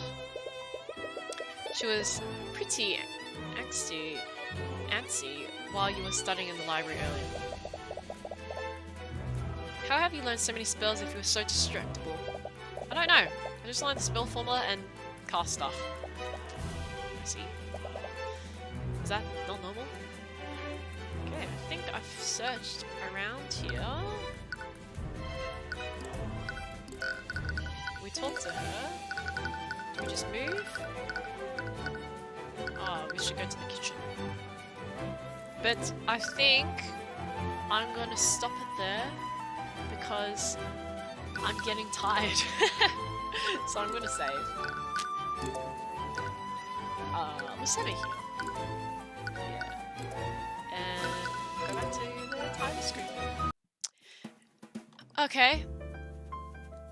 So we started a bit of case 2. That was pretty awesome. I'm glad we finished case 1. I wonder if I can finish all these cases before Final Fantasy VII Rebirth? I don't know. Who knows? But thanks for joining the stream. Hope you have a good weekend. Don't forget to drink water. And yeah, thank you for support. I will see you online.